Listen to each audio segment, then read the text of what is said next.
session. There are no polling questions or attendance checks. Instead, you will demonstrate your knowledge by taking a brief multiple-choice quiz using the Earmark app. Visit earmark.app in your web browser. You can also download the mobile app by scanning the QR code on the screen. Log in, or if you're new, create your free account. Be sure to use a valid email address because that's where we'll send your course completion certificates. From the home screen, scroll down to find the course. You can also tap the magnifying glass icon to search for the course. Tap on the course artwork, then the Enroll button. On the Course tab, you'll find the recording and quiz questions. Complete the quiz to earn your CPE certificate. It takes us a few days to create the course on the app, so if you are attending this session live, please wait a few days. We'll email you a link to the course when it is ready. If you have questions or need help, email us at support@earmarkcpe.com. And now, on to the event.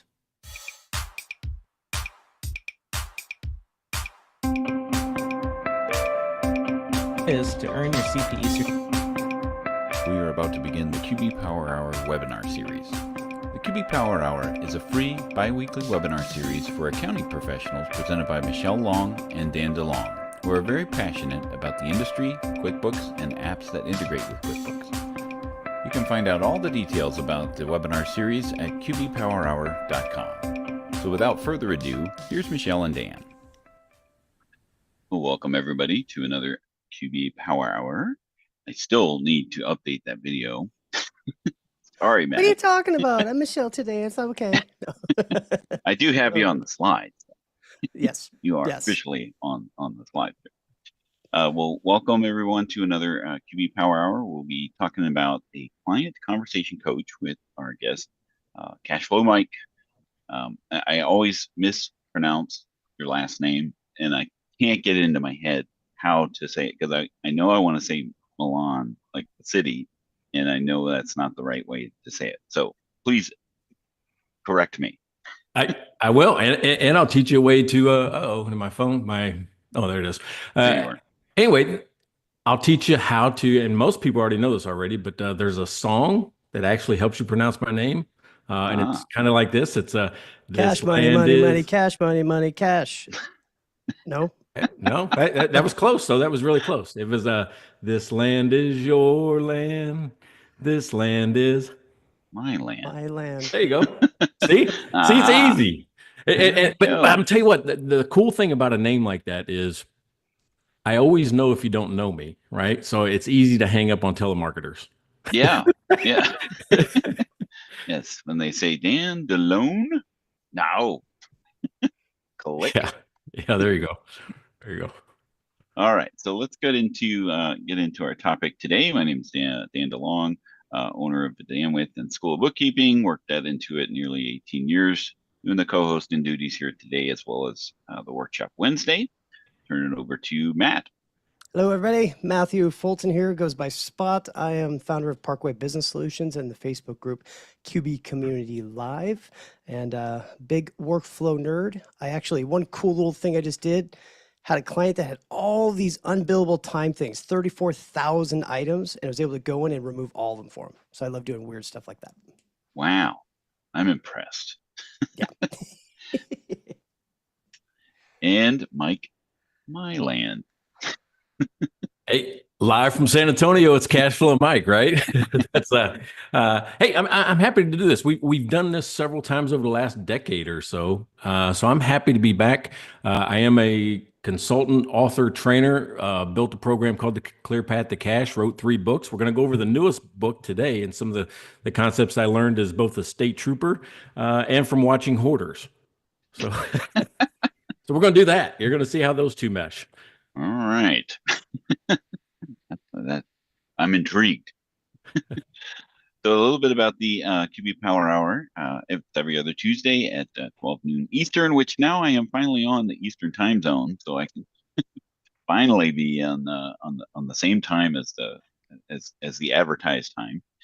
It is eligible for CPE credit, but not on the live webinar. We are partnered and working with Earmark, and they create the CPE courses for us, and they're typically about a week after the live event. So next week, when we don't have a QB Power Hour, you can review that by going into the channel on Earmark, and they should be there. We do have the last three that we've done. They should actually be posting one this week for the one that we did last time on for the Power Hour there. But you can always access the Power Hour channel, and just as they're posted in there, you can just get your CPE credit that way. A few things about the housekeeping. If you have specific questions about Mike, what Mike is going to be covering here with us today, please put them in the Q&A, because it makes it a lot easier to follow up and make sure it's addressed. General comments, things that you want to just chat about, please put them in the chat. And then of course we have the links for the handouts, which I forgot to put in the the landing page there so that you can access those, but I'll do those in just a moment. We also have a store with some swag if you want to check it out for all your QB Power Hour swag needs. But what's on the agenda today is we'll be talking about client conversations, and we'll be kind of unpacking them with Mike about, looking back at how conversations with your clients used to happen and how they can happen now. And he has a new strategy that he wants to tell us about, called TELL, which is an acronym, terminate every long lecture. And we'll unpack that, as well as the elevation sequence, and the way that he has structured a way to have client conversations. That's kind of one of the things that I think we've been kind of unraveling or unpacking from this, transition from the word I was looking for is not coming to me. It's from compliance work, bookkeeping, categorization, that sort of thing, into advisory. And I think a lot of people just have sometimes they struggle with having that conversation in how to have that conversation. Mike, would you say that's a fair statement, an assumption from what you've been seeing in your neck of the woods? Yeah, I never start out to write a third book. Nobody really ever expects to learn how to talk to somebody from a state trooper, right? It wasn't one of those things that kind of came across my radar. But what I was noticing while I was teaching the math, probably everybody on the call goes, "Oh, that's the math guy. He's the guy that does this, that, and the other with numbers." What I noticed is that there was a breakdown between getting to the right answer, finding the problem, getting to the right answer, and then getting someone to take action, right? So this is about not getting compliance, not compliance the way you just said it, Dan, but I don't want clients to be compliant because I ask them to do something or tell them to do something. I want them to be committed, right? So this is about a conversation technique that gets people to be committed to take action versus just being compliant because they're required to.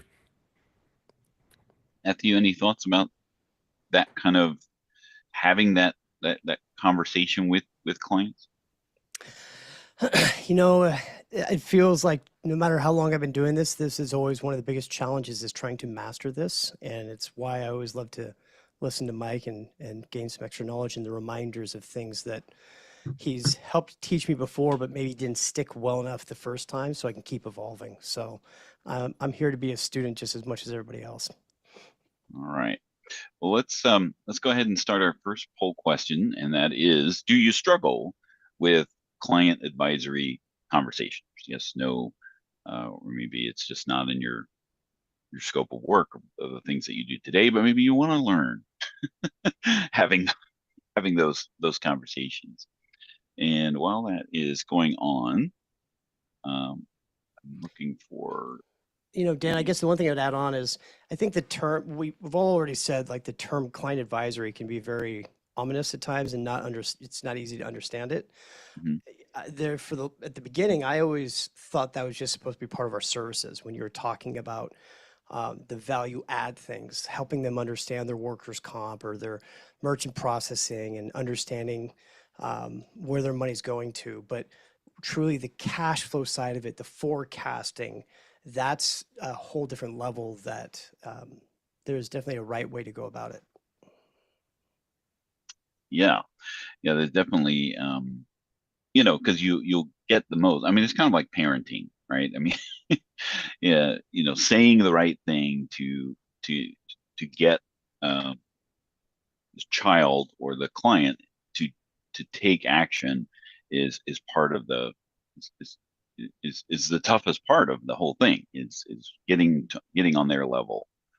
So let me go ahead and I'll stop sharing. Mike, you have your slides ready to go. I am ready. All right, and we'll dive right into it. All right, cool. There we go. Are we good? We see it? Yep. Yes, sir. All right. All right. So here we go, right? Live from San Antonio. And I got to tell you, this is brand new stuff. So if I stumble, if I fumble, if I flip over, whatever that's going to be, who knows? Who knows how this is going to hang out, right? So again, like I told folks, I didn't intend to write a book on conversation. I just didn't, right? My first book was Don't Be a Dumb Business Owner. And that was about don't understand my business, right? Acronyms. That's kind of how I learned things myself. And this is all about the clear path to cash, 8 techniques to maximizing cash in a business. So this reads more like a math textbook. Then with that, I added in the 7-minute conversation. You can get a copy of this for free, but this is how to analyze financial statements in 7 minutes or less.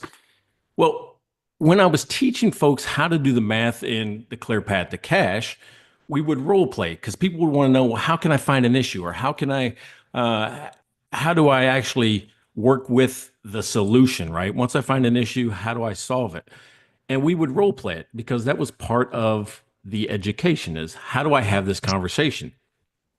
So once we got to the point where we were doing more and more role plays as a cohort, as a group together, more and more people were saying, Mike, how do you do that? And I'm like going, and I would show them the math, and they go, no, what you just did, what you just said. And I'm like going, oh, you mean talk to people? I said, I don't know. I don't know how I talk to people. And I really put some thought into it because I'm like going, that was where people struggled next. Most CPAs, most bookkeepers, most accountants, they could figure out how to do the math, right? I mean, there's not a lot of secrets in math to this group, but it was how to impart it to the non-sophisticated financial business owner. Which is, how do I get you to not only understand what we're saying, but want to take action, right? Want to be committed to putting more cash in your pocket. So I said, okay, let me dissect all the conversations I've had over the last 25 years. And I really went back to my first lesson in talking to people. And that was at the Highway Patrol Academy in Jefferson City, Missouri. Right? And the lesson they gave us was called verbal judo. So when I say that, I always think Karate Kid, like wax on, wax off. Right? That's the way I always think about it, is like Karate Kid. But verbal judo was more about learning to talk to everyone at their worst moment and getting them to understand what was to happen next, right? Without the fight. I would much rather, believe it or not, after 7 years as a state trooper, I would rather talk to you for 30 minutes on the side of the road than fight you for 3. Believe it or not, that's the better choice, is the talking always works out. So that's where this started, was just learning how to talk to people in their worst moments. And a lot of times that's how business owners feel. They feel judged. They feel accused. They feel bad, ashamed because of the way they've run their business. So because of that, it kind of evolved into running my own business. And I remember one of the things that I told my father-in-law right in the very beginning. He says, hey, what's some of the things that annoy you? And I said, I don't like to be told what to do. And maybe you're the same way. Matt, maybe you're the same way. Dan, you're the same way. So that became the basis for this book, is don't tell me what to do. But trying to connect it to the math, I used it as an acronym. And tell doesn't mean tell. It means terminate every long lecture. Because when I started hiring consultants, they would come into my place of business and they would just ask me questions, and then they would just present, and I would be presented with walls and numbers and inch or two thick binders and that type of stuff. I'm like, oh man, I just got bored really fast. There was no engagement. They weren't including me in the conversation or the work. And because of that, the tell became terminate every long lecture. Your job isn't to come into my place of business and give me a lecture about how to run my business. It's to work side by side with me to find the solution and actually implement it. Does that make sense? Yeah. Go ahead, Matt. It totally does. Matter of fact, I want to call myself out, and in the comments, if you've been guilty of this in the past, put a 1 in the comments real quick, just to kind of say you have. I know for sure I have, where you go into solution mode or answer mode, right? And you're forgetting to actually engage instead of just try to talk. So that just hit home for me, at least. Yeah, right Yeah. on, right on. Yeah, absolutely. I mean, I think it's a there's something that, you know, we want to prove our worth, right? And the way that we do that is by throwing up whatever it is. You know, it's a verbal diarrhea of here's why you need to do this sort of thing. But it's not, you know, we have 2 ears, 1 mouth for a reason, and we should listen twice as much as we talk, but we end up talking more first, Yeah. as opposed to, you know, listening and getting on their level. Exactly right. Exactly right. So once I realized that that was the next roadblock or obstacle in advisory services, I'm like, okay, well, I've got to help people understand the way this conversation should flow, at least in my mind, because I feel like they were getting stuck by the solution and wanting to get right to it when the client wasn't ready. Right. So I built this course called the Client Conversation Coach that's inside my community. So the first thing I had to do was say, hey, if I wanted to see different things, I have to change the way I look at it. So if you look at the way I look at financial statements compared to what they teach you in class, that's one of the reasons why my techniques stand out, is that I take a different approach to each one of the financial statements. So I took that same approach and put it into this course, which is change the way you look at things, and the things that you see will also change, right? So that's kind of the premise for everything. Here's the way I process is happening, right? When I look at people teaching advisory services, they go do step 1, step 2, step 3, step 4, step 5. And it was just, you do these things kind of in this order. And then eventually you get to the next step, or everyone gets to the end. This is where it always fell apart for me. Every time I tried to do a step-by-step process, it would fall apart, because the step would be, let's do forecasting. But my client would walk in and say, I don't know if I'm going to make payroll next week. Right. So I can't talk about forecasting on next year if we have an immediate problem of solving payroll this week. So what I noticed is that every client I talked to was in a different state, a different position, a different problem, all at the same time. So I had to come up with some methodology to be able to meet them where they're at. So here's what I was thinking, is that I need to stop starting with the problems that I saw and started to fix the problems that they felt. Right. So that was the biggest change I made in the way I was talking to people, is that I would walk in, see financial statements, and you know me, Matt. I mean, I'll go through financial statements and find problems, this, and we can start on our way to fixing the problems. But the thing was, is if they didn't feel it, they weren't interested in what I saw. They were interested in what they felt. So that was one of the things I had to get to really fast, was what do you feel? Love that. So yeah, right. A little bit different. It's kind of all the same, but it's a little different, which means you have to be a little bit more flexible in the way that you communicate with folks, just like we do on the podcast. I don't know what you're going to say next. So it's a conversation cone with 2 people, right? Versating, talking together.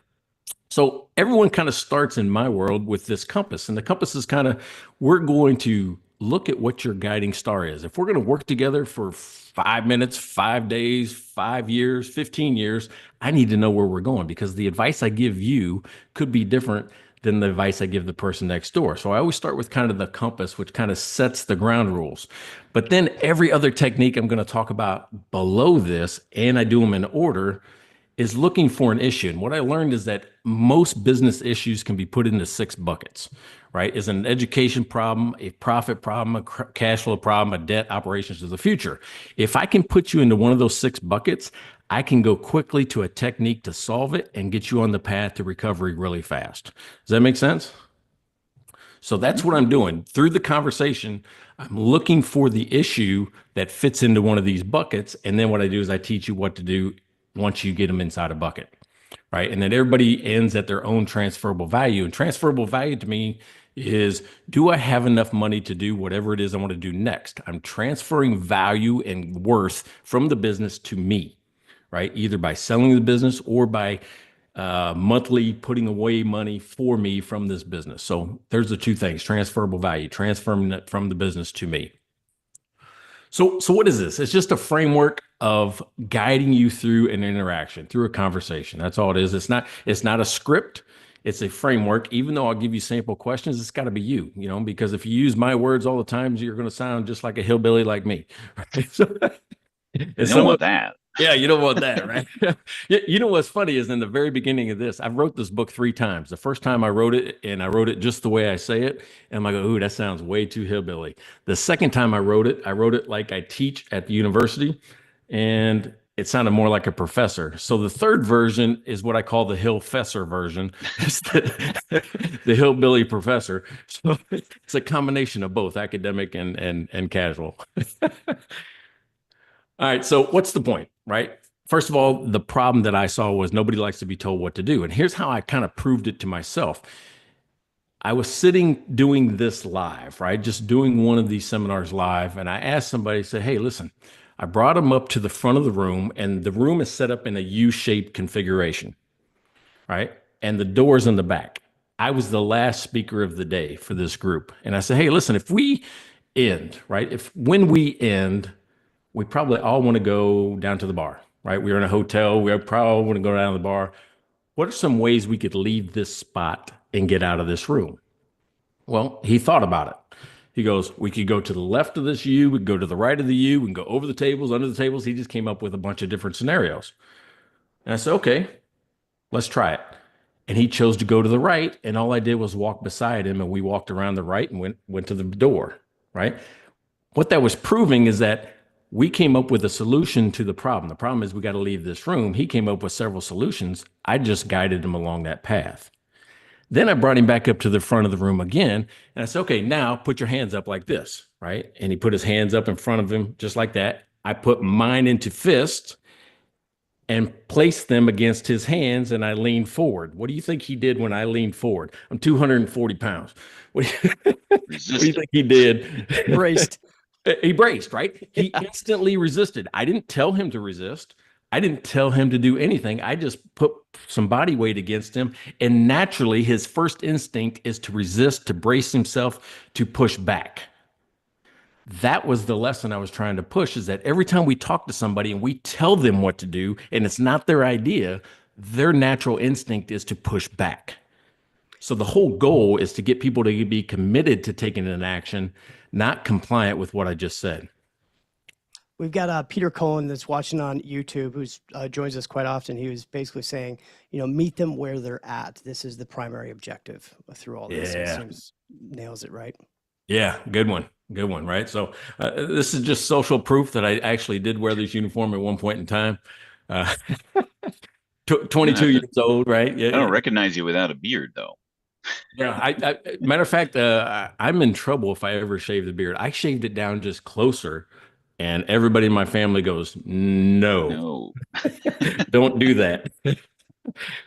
and I don't know why. I think it's because I have a more rounded moon face now than I used to. It's probably what it happens. The whole part of this verbal judo, though, was again meeting them where they're at. But I learned not to say these things. That was part of it, like going, because I said so. You always, you never. I don't have time for that. It's not my job. You wouldn't understand. Calm down. Anytime people say that, Matt, you want to talk about it? Ironically, just last night I was talking to a good friend of mine, Linda, and I pulled up this list of things not to kind of say, and a majority of them, like there was a list of 12, and a lot of them are right there. Things not to say. I'm like, talk about something slapping you in the face like over and over, day after day. It's interesting. So it's hitting home. Smart stuff. Yeah, because it's all ways for them to argue, right?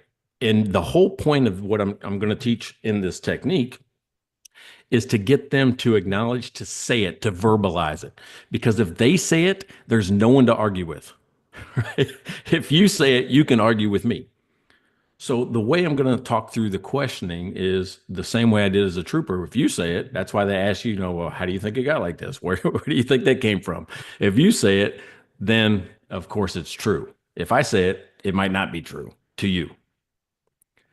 So Instead, here were 4 magic phrases that I learned, right? And it kind of all starts off, and you might have heard me this in just casual conversation. Oh man, that's super interesting, or that's interesting. And I'll follow it up with blah. Why, hey, why would you say it that way? Or what do you think? Or, why would you do it that way? Or when you ask these type of questions, it gets them to start to rethink what their action is, or what they could be, or what the reasons or the rationale is. Now, I started off this whole thing by saying this whole concept, this whole technique was a combination of what I learned as a state trooper and from watching Hoarders. If you were like me in 2020, you spent a lot of time inside and you spent a lot of time in front of the TV. And Courtney got me to sit down in front of the TV and watch an episode of Hoarders. And I'm telling you, I don't watch Hoarders for the disorder because it's sad. It really is. I watch it for the interaction between the psychologist and the person with the disorder. That conversation is magic. And you'll see it if you've ever seen one of these episodes. They're formulaic, right? Which means they kind of all play out the same way. But the first scene is always the doctor going up to the front door. And as they're walking up, you can see the problem. I always liken that to me. As soon as you hand me financial statements, I can see the problem. And then, but that first interaction is the one that's the most dangerous. And the danger, I mean, is your client could shut down immediately based on what you say first. Right. So the whole thing is not to be confrontational, not to be accusatory, not to be judgmental right off the bat. Right. But if you see that first scene play out, you go, oh, I need to watch that, because that's how they get them to move towards the committed behavior, which is the action to clean up the place. So, and at the end of today, I'll show you a video of how that works out in Hoarders. Okay. So the principles, right? Terminate every long lecture. I want you to start with the end in mind. If we're going to be working together, why are we doing this? Be the guide, not the judge, right? You're not accusing them. You're not judging them. You're guiding them to the next way of improvement. Clearing the noise is something I preach all the time. Everybody that comes to this meeting, including people that are on this call today, you already have something in your head. I think he's going to talk about this. I wonder if he's going to hit on that. But, you got all these things that you think about before you go into a meeting. You have to let people clear the noise, or they can't be engaged with you during the conversation. And then turn talk into traction, which is actually doing it, right? Actually getting them to take action. So questions or anything? Because me, guys, I will go right through. I mean, I'll go 2, 3, 4 hours. Let's go back one real quick. I do have a quick question because I know you've always got logic with your steps there. Start with the end in mind. Can you talk about that a little bit deeper? Because when I first hear it, my thought is, well, wait a second. If we're already starting with the end in mind, are we listening to what they're needing if we're assuming what the end is? What do you mean by that? Here's what I mean. I use the compass technique, right? And I'll start off just like this, Matt. I'll go, hey, listen, Matt, usually when I'm in these consulting relationships, they last quite a while, right? Months, years, even. If that's the case with you and I need to know kind of where you're going. So when you leave this business, what do you want to do next? There you go. Okay. So it's understanding what their end is, not your idea of what their end is. Thank you for that. Because just with you too. I mean, Dan might want to just travel the US like he does. Just, hey, I just want to travel the US and do my thing. And you might want to buy a lake house and sit on the deck and drink coffee in the morning and sit on the deck and drink wine at night. Well, those two dreams cost different amounts. Right. So that's where I'm saying start with the end in mind, because I can't guide you to just having a lot of money. Money is just a tool to fund whatever dream that you want. Right. I tell accountants, business owners, bankers all the time. I say, what business do you think you're really in? Dan, what business do you think you're in if you're an accountant? Well, whatever I'm going to say is the wrong answer. So it's the people business. Yeah. Hey, you are in the dream fulfillment business, and you have to put yourself in that mind frame. Is that the reason why people come to you is that they want to keep more money. They want to keep it in their pocket because they need more money as the tool to fund whatever it is they want to do next. Your job is to help them do that. If you put your mindset there, then it becomes easier to have the conversation. I'm only here to help you fulfill that dream. Now, that's something new that I didn't know I was this fluffy. I thought I was a math guy. You're looking pretty trim, my friend. Pretty trim, actually. But yeah, I appreciate that. So basically, the way I teach the whole thing is it's the financial doctor, right? It's analyze, diagnose, and treat. I know it's 5 steps here, but that's really what we're doing. We're analyzing data. When you go to the doctor's office, they gather all this data, how much you weigh, what's your blood pressure, all this type of stuff. They analyze all of that, diagnose what's going on with you, and treat it. You should look at the advisory relationship the same way, right? Except for don't make them spend 45 minutes in the waiting room reading 5-year-old magazines. You know, maybe you shouldn't do that. But anyway, that's what we're doing. So all of up here, it's kind of in an order in a flow chart, but I want to go through what the techniques are because I'll start with one. If I don't find an issue, I go to the next one. If I don't find an issue, I go to the next one, and so forth. And what I'm trying to do is put you in a bucket, because if I can put you in a bucket, there is a clear path to cash technique I can use to solve the problem. So that's kind of where we're getting to with this. Here's what it kind of looks like a little bit more blown up. This is just the analyze part, right? We start off with the compass. I use the next technique is clear the noise. Now I know you don't know what these are, but I'm just kind of showing you how it lays out. If I don't find an issue, I use the explorer. Then I use the crowbar, and then I use the mirror moment.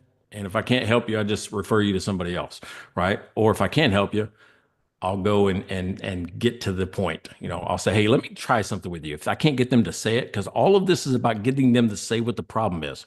If you can get the person to say that they have too much inventory, that they're collecting too slow, that their pricing's bad, if you can get them to say it, they're more willing to fix it. Okay, that one, what you just said there is super powerful, just to make sure it hits home for everybody, right? Because there are we already know there's different levers in a business you can pull to improve your cash flow. But if you can't get the business owner to recognize it themselves, then it's not going to change. If they don't, you can tell them they have too much inventory, or their turnover rate's too slow, or they're paying too much. If they can't see that and come to that, they're not going to be looking for ways to improve it, right? Yeah. So, and that's just, again, that's from history of me working with clients now, is that I have been more productive, more effective when I can get them to see the problem the same way, because then they go, yeah, it is a problem. Then they go fix it. Every time I've told them what to do, they give me excuses of why they can't get it done. Yeah. Right. So this is the transition from good to great. Good is I can find the problems and tell you what the solution. Great is I can get you to acknowledge it and want to solve it. All right. So the compass, now inside of this, and I thought I had all this, but inside the compass are just sample questions like, hey, what does it look like for you long term? Where do you see yourself? I always say something like, when you leave this business, what do you want to do? Right? What do you want to do next? So the compass is just about you setting it. These are just typical questions. I always start there. Sometimes I find a problem, but if not, it tells me what I should be working towards. My job is to get you on the lake. My job is to get you to travel the US, right? And we need X amount of dollars to do that. That's where I start with the end in mind. The next part is this thing called the nudge pact. Now, this nudge pact I use in 2 parts. I get an upfront agreement with the client. And here's the way it looks. The nudge pack is getting permission to push them, getting permission to coach them, to go from advisor to coach. When you see a coach on the side of a field, baseball, diamond, soccer field, football field, they're driving performance, right? Well, here's where you have to get permission up front. I tell my clients this. I'm like, listen, when we start this, it's going to be hard. There's going to be a day when I want you to go count that warehouse, and in your mind it's going to take you 3 days to do it, and you're not going to want to do it. You're going to procrastinate. I know, because I would. I'm like, oh, I don't want to go out there and deal with that today. What are some things you do when you procrastinate? What are some things that you do when you don't want to do something? Right? That's the question I ask. What are some things that I would see? And they go, oh, I'll stop taking your phone calls. I won't answer emails. I might even cuss you out. I'm like going, okay, when you do those things and I see it, can I call you out on it? Can I say, hey, listen, remember when we talked early on the very first week, and I asked you, what are some things you do when you don't want to do something? You said this, that, and the other. Well, I saw this, that, and the other, so what should we do next? So what I'm doing is getting permission up front to call you out on your, I'm going to talk Texans for a minute. I'm going to call you out on your bullshit, right? But I'm going to do it in a nice way. Hey, remember you told me you would do these things? Well, you did those things. What should we do about it? What should we do next? Because I'm trying to get you to move off of your pedestal or off of your whatever's holding you back. So the nudge pact is in two parts. I do it up front with the compass, and then I do it once we're taking the action and you start to stall. All right. You ever seen that before? Or you guys probably do this already? No, but I love it. I mean, to wrap myself out, my best procrastination is cleaning my house, and I could tell you my house has been very clean lately. So, There you go. it's There you go. I need to start doing that. All right. I start off almost every meeting with clearing the noise, right? And the way I do it is with this sentence. Hey, it's been a week or so since we talked, man. What's going on in your world lately? That's me letting you get whatever's on your mind or off your chest out into the open. And once you get the hang of that, your client will just start to tell you the issue up front, and you get to the issue within the first couple of minutes of a meeting rather than trying to dig it out of them 15 or 20 minutes later. They'll tell you up front, hey, I don't know if I'm gonna make payroll. Hey, I bought this and I probably shouldn't have because now I got too much debt and I don't know if I can make the debt payments. They're going to tell you whatever's on their mind. I even do it at the beginning of seminars. I'm saying, hey, bathroom's over here. We're going to take a break at mid-morning. We're going to take an hour for lunch. I'm clearing the noise, answering all the questions I think you could have up front so we can both be committed to engaging in the conversation that we're having. So clearing the noise. Yeah, go ahead. I assume, do you try to make sure to limit the amount of time of clearing that noise? Because I could see situations where that noise can easily take over the whole hour of time if you're not careful with it, right? Yeah. All right. So that's the biggest shift that I have to have in clients, especially right now, tax season. Yeah. Everybody says, I have to get as many of these things out in an hour, right? Everything is about speed and how much time. This is the opposite. Advisory services and advisory relationships are the opposite. It's okay to let them talk. It's okay to let them ramble. If you don't get to your plan or whatever you wanted, that's okay too, because you did exactly what they wanted and they're engaged in the conversation for the whole hour or however long you're with them. So don't be in a rush to solve a problem. If they want to talk, maybe that's part of the problem. They don't have anybody to talk to. That's great. Right? They need some friends. Need some friends. Yeah, need some friends. All right. If I can't find the issue and clear the noise, I move to the Explorer, because usually some people were vague, like going, I don't know, it just doesn't feel right. Then I'll say something like, well, tell me more about that. What doesn't feel right? Or can you say that differently? When I say those two things, can you say this differently? Or what's happening? Or, tell me more about it. It allows them to rethink about what they're trying to say and maybe say the issue. Again, the whole point is to get them to say the issue, because if they say the issue, then we can start solving it. So that's the second thing I do is the Explorer, and it's just about digging a little bit deeper, right? Creating some depth in their conversation. It's not about me. I know what the issue is. We'll say it's too much inventory, right? I've already saw what it is. I need you to acknowledge that it's the same problem.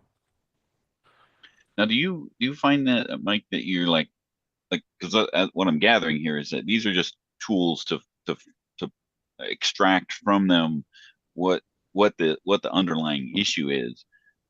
You don't have to use all of them. It's more of, once you get something out of them, then it's let's move on to the task at hand, right?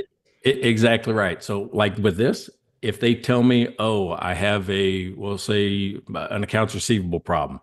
Now I got something I can work with. That's a cash flow problem, right? Cash flow, it's about cash flow optimization. Now I can move right into the solution. Oh, really? Accounts receivable. Okay, well, let's walk through that. And I would say I got a tool that kind of helps us visualize it. And then I open up the app, and I'll kind of show you how this kind of plays with the app as well. If you guys don't mind. It's not like you have to go to the next thing of the Explorer when they've already said it. Nope. Yeah. If they already said it, don't go to the next phase, right? All I'm doing is just saying, okay, so it's a different way of trying to get them to say the right thing each time. The right tool for the right job, basically, right? Right tool, right? Yeah. So if I've tried twice, I tried clearing the noise and I tried the Explorer, and I still can't get to the root of the problem, I'll use this thing called whack them with a crowbar, right? And this one's in depth. So I would have to do this in a different thing, but it's all 5 questions. And when you ask somebody 5 questions in this order, you can backtrack backwards and draw a sentence to what the theme is, right? So it's what's working, what's broken, what's missing, what's confused, and what's extra shouldn't be here, right? And I draw it in 4 different columns. It's five things, but I draw four different lines, and I just brainstorm. Hey, what's working? And I just write down whatever they say. What's broken? Write down whatever they say. What's missing? What's confused? And what you'll notice is there's a part of their business, one of the functions of business is broken. It's the one that needs the attention because they'll mention it 4 or 5 times. You're like going, here, tell me more about this. And you can actually pop out a problem. That's why I call it the crowbar. The last one is if you're just hard-headed and you don't want to say it, I will tell you a story about your problem, but it won't be about you. It'll be about somebody else. It's a technique I call let you and him fight. So I'll say, hey, I had this client. He had too much inventory, and I'll tell him a big story about too much inventory and how it was $50,000 that was sitting on the shelf that could have been in his pocket and all this type of stuff. And I'll end the story with, hey, if this was you, what would you do about it? Because everybody can solve somebody else's problem. They can't solve their own. Right? So yeah. Once he solves the other person's, the imaginary person's problem, they'll say, hey, you think that would work here? Do you think that's our problem too? And all of a sudden they go, oh yeah, you're talking about me. Right? So it's the mirror moment where I'm showing yourself in the mirror, but I'm showing you through the eyes of somebody else. So it's you and him fighting, not you looking at yourself. And I'm not judging him. I'm telling you a story about somebody else and asking you what you think. So that's another way to get them to say the problem is the mirror moment. The whole goal of this is to put you in a bucket, right? Because if I can put you in an education, you just don't, I don't know what these numbers are saying. Or I feel like I'm not making any money. I'm always got losses or cash flow or debt or operations, or it's about the future. Then I have a technique inside my program, the Clear Path to Cash, to solve it, right? I mean, the home run financial system, mining your business for hidden cash, all of these things are what I teach to solve the problems, right? So the whole point is to ask the question, to put them in a bucket to solve the issue. Well, that was an interesting. I wonder what that said. Oh, question. Wonder what that one said. What did I do? Hide it? All right. Was that the video? Did you have a? Oh, that's what those were. Those were videos. I'm like, what was that? All right. So let me show you a couple videos, and then I'll show you how this works in the app to find problems and how I built this guided conversation. But yeah, that is a video. How do you press play? Does it not play? That's super interesting because there's imagine if you will. Yeah. You guys can still see that, right? Yes, but it's all right. Here we go. All right, so this is hoarders, and I'm going to show you 2. One that was really good, one of them that had some issues, and they're only about a minute long. You probably can't hear or see that. Just want to make sure you turn when you're doing the share, you got the audio shared. How do this doesn't show up on the share. That's really weird, right? I've never had that before. I wonder if it's a Zoom problem. All right, well, that was going to be awesome when I did it. Because, yeah, the videos are here. They just won't play. Or they'll play, but they won't. Yeah, when you share, you got to hit the share sound. Yeah, so stop your share, pull it back up, and then you'll see the little box on the right-hand side that says share audio also. Okay. Share audio. Where's share audio at? I got the share. You got to stop sharing first. Oh. Then when you share again, there'll be like a checkbox to share the computer audio. Got it. Okay, so share. I'll share this. Where's the share the box at? Share sound. Perfect. Yep. Got it. And Zoom technical support also on the QB Power Hour. Well, they keep changing where the buttons go all the time. They do. All right. Okay. You think I could share this again or not? Yep. Let's go for the play. And that doesn't work. Yeah. I don't think that video is in the presentation. All right. We'll do it this way.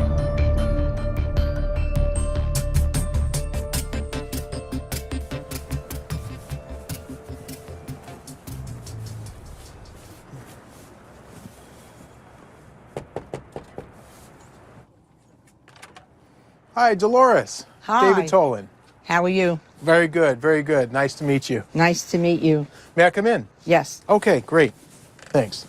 I'm Dr. David Tolan. I'm a clinical psychologist and a specialist in the study and treatment of hoarding disorder. So tell me what we're looking at here. A mess. A mess. Chaos. Chaos. Yeah. Where did all this stuff come from? Shopping, shopping, shopping. So you're a shopaholic. Shopaholic. And a hoarder. And a hoarder too? Mm-hmm. What makes you think that? Because I keep bringing stuff in. Okay, and you just And then it pile just stuff piles. up here. And the pile gets higher and higher, Yeah. as you could see. All right. So Matt, what'd you see? I'm starting to sweat. My brain can't focus when there's clutter like that. Like I literally in my house started removing all flat areas to get rid of all the clutter.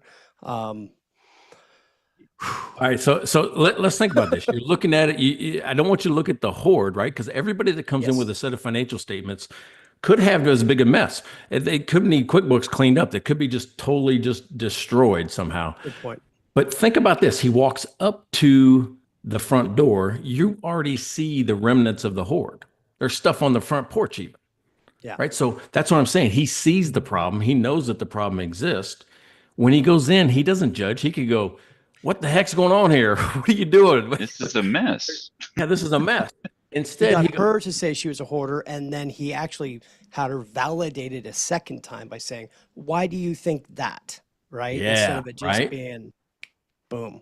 that's what I'm saying. This is an example of something good. He got her to say those things. And he didn't come in and judge anything. He says, hey, tell me what I'm looking at. That's important because it lets the person start to rationalize. Well, maybe it's not as bad as I think it is. If I can talk him through this, he'll see it the same way I do, right? You'll see that play out over and over and over again. That's just the same way with a business owner. They think that, hey, I'm just keeping this thing afloat.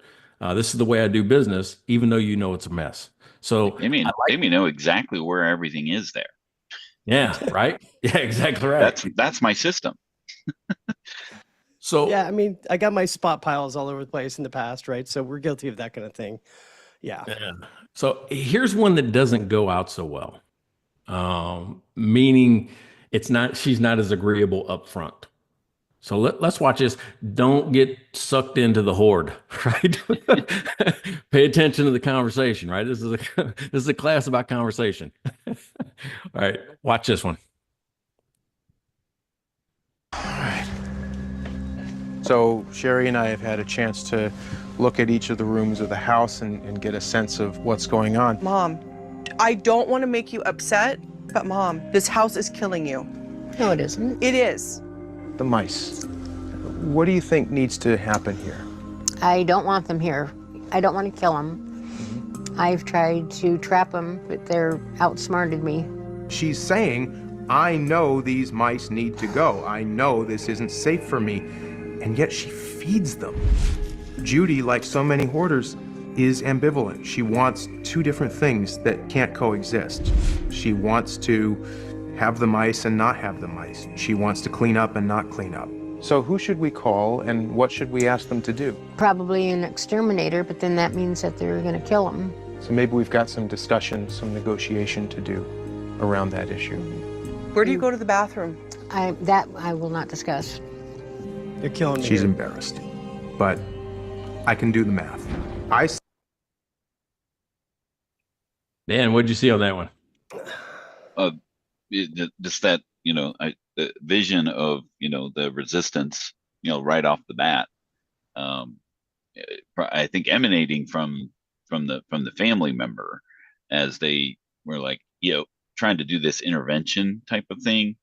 And I think that's what immediately, put up that wall of resistance for them. Yeah. First of all, if anybody starts off a sentence like, I don't want to offend you, the next thing that's going to happen is That's you're going to be offended. but No offense, but yeah. here's something offensive. The thing that this reminds me of is if you've ever worked with a business with partners, sometimes when they're in the same room, one is a little bit, every time they say something, it creates volatility. It creates resistance. It creates something. What I like what the doctor did there is he immediately diverts it to something important. He sees the resistance go up. No, it's not, right? This house is killing you. No, it's not. And he goes, the mice. right? And he points directly at a problem, right? To break the chain of the, no, it's not. Yes, it is. Because who knows how long that goes on, and it gets worse. So he goes right to something that's important. And he gets her to at least understand that the mice are a problem. What I really like is that he didn't solve the problem. He goes, who should we call and what do you think they should do about it? Again, remember the first example I gave you of doing this live is how can we get out of this room?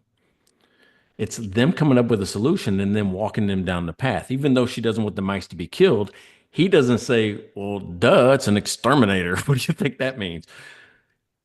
He says, well, we got some discussions and negotiations to do about that. Right? He doesn't just poo-poo it and shut it down. He actually gives her away. And then the daughter chimes in again and the barrier comes back up. So again, what I do is I look at the interaction and try to say, I can apply some of this technique to my conversation with clients because they're a lot more agreeable to committing to action if I can get them to at least say it up front. All right. If you don't mind, I want to show you what the client conversation coach looks like in action. Is that okay? Yeah. Yeah, all absolutely.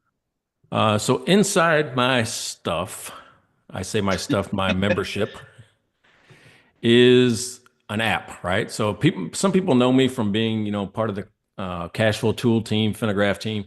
I've also built other apps. So this is the latest one, and it does all the calculations that I teach. But the one I want to talk about today is this thing called the Client Conversation Coach, right? And how this works using a combination of what I call AI and MI. MI is my stuff, right? AI, everybody knows what AI is, but my stuff.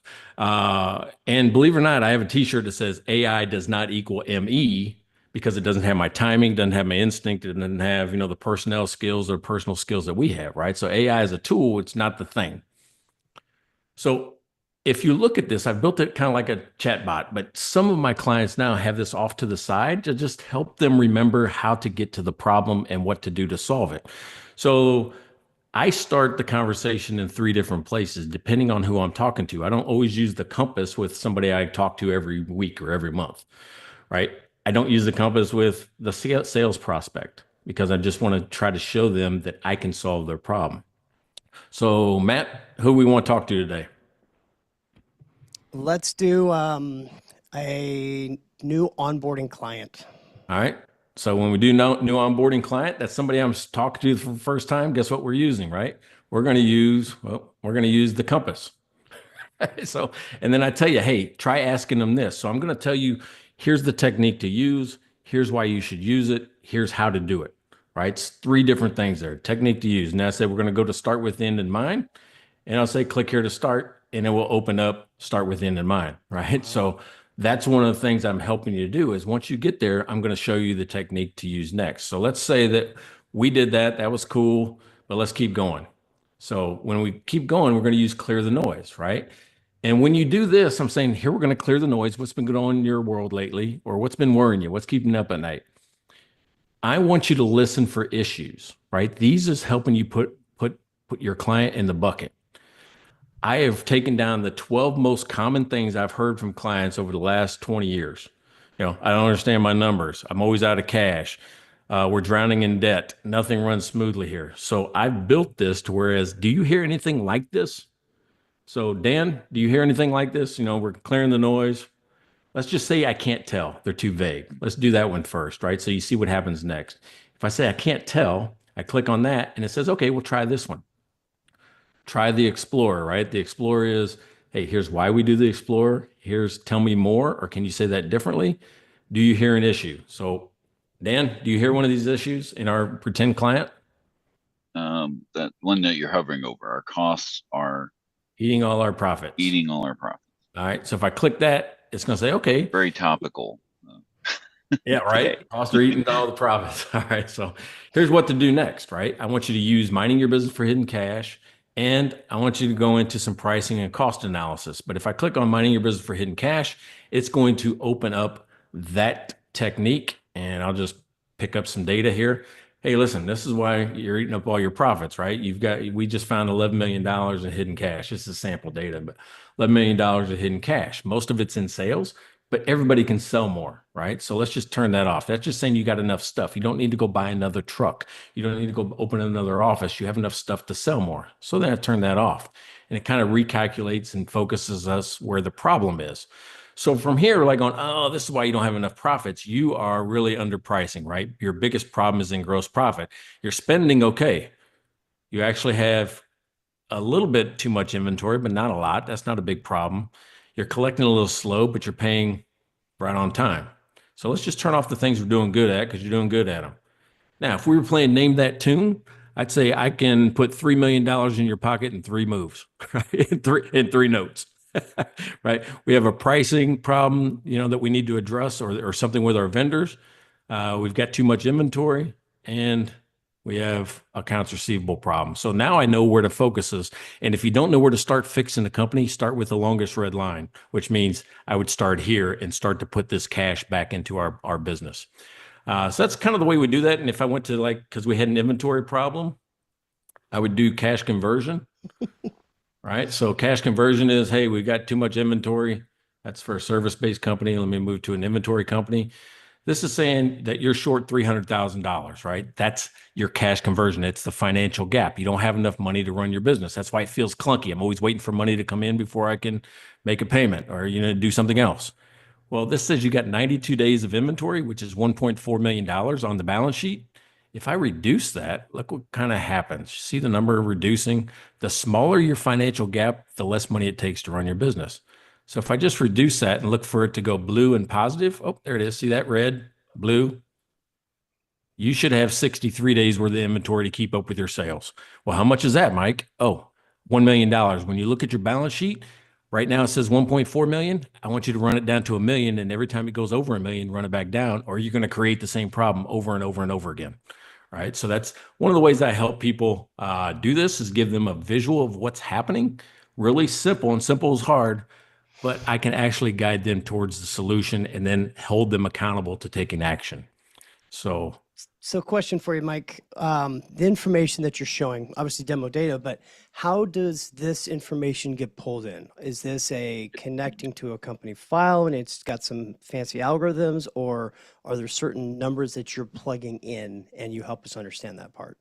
Yeah, so you can do it 2 different ways, right? So I can do it with user input. If I just want to do one calculation, don't want to connect to somebody's QuickBooks file, maybe it's a sales prospect. I can just type in a few numbers and actually get to the calculation. Or it's got a QuickBooks Online connection, which does about 3 years worth of data in years and months and quarters and rolling years if you did that. So you can even select rolling years, which is what I like because it smooths it out, right? So January to December, then February to January, and so on and so forth.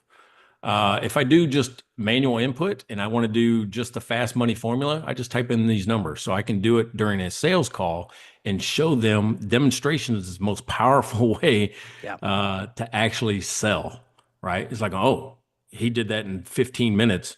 That's the guy to help me. He didn't show me his package of how he fills out reports. He showed me what my problem is and that he can solve it. Beautiful. So, and you take a little bit different approach than most traditional folks of as far as an app or a tool is. You don't necessarily sell the tool, you sell the course of how to use said tool, and the app or the tool comes along with it, right? Yeah, so here's what I did at Cashflow Tool and all the other software companies I worked at. We would be a software company, and then we would try to sprinkle in education.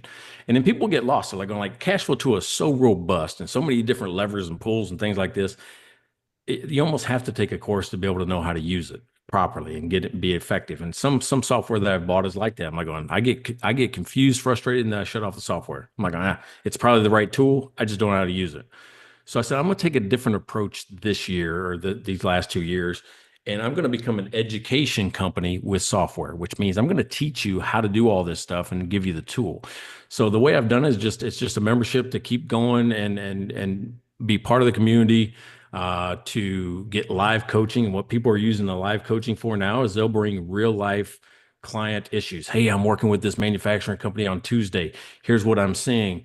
Give me a strategy to help me go through it. So it's more like you're hiring me to be part of your team, right? To help you either sell. I even jump on sales calls with people to kind of help, this process when I got time and opportunity. But the other thing is that the tool is not per user. It's not per client. It's like going, I want you to use it with everybody. Sales calls, it doesn't matter. Use it because that's the way most people get the most benefit. Yeah, so there's not like a tiered, start with simple start, and then we'll move you on up to advanced. It's, learn how to use this tool, and you get unlimited access to the tool. Yeah. Yeah. Well, and then still you get the whole video course, right? Because I've got the video course and I've got 100 different worksheets, spreadsheets, and all that type of stuff that go deeper than just the app right now. So like, oh, when I say like pricing analysis, I have worksheets and spreadsheets for that that's not built into the app yet, but it gives you something to work with your client with. The second thing is the support, right? So I got training, the video courses, you got support, which is about 15 times a month. I have what we'll call open office hours, but they're topic driven. And then the app as well, all comes as a package. It also, in the professional package, you can get 27 hours of CPE through NASBA now as well. Learn and grow at the same time. And you've made available the book as an ebook for our users, and we have it on our landing pages. So if you just want to get a refresher of what this is, recapitulation of what Mike was talking about today, you can access that on the QB Power Hour landing page there for you. I did make it available there while you were showing one of those hoarder skits, which somebody asked, where did you get those? You scour YouTube and clip them out. Yeah. So the other thing before I turn it back to you is that, I just, Michelle and I have been friends for a long time. Dan, Matt, all of us been friends for a long time. For your group, anybody that's watching this, no upfront fee. And the reason I charge an upfront fee is because I give you the whole course upfront, right? But for your group, no upfront fee. You can just jump into a membership and go from there. If anyone wants to talk about it, my email address is mike@cashflowmike.com. Super easy to remember. And that's the discount code if you can share that with your folks. So I'll turn it back to you. Thanks, guys. All right. Yeah, so we really appreciate you, Mike, joining us today. I did want to throw the last poll question so that we can, where'd it go? Oh, there it is. Okay. Because some people were asking, how do you get this app? How do we become a member? So we'll grab that as the last poll question. So maybe we can help you follow up with those folks that might be interested in using this tool. Matthew, any final thoughts of what we covered here today? Just a kind of a word of praise. I'm fortunate to have known Mike now for many, many years, and we've worked together on many different things. When you're talking about cash flow, truly, this guy has earned his nickname. He really, really understands it. So I put my word on it. It's worth getting into the community. Check it out. Mike's a great guy, super knowledgeable. He's got a big heart, always willing to help people. So good stuff. Thanks, Matt. Awesome.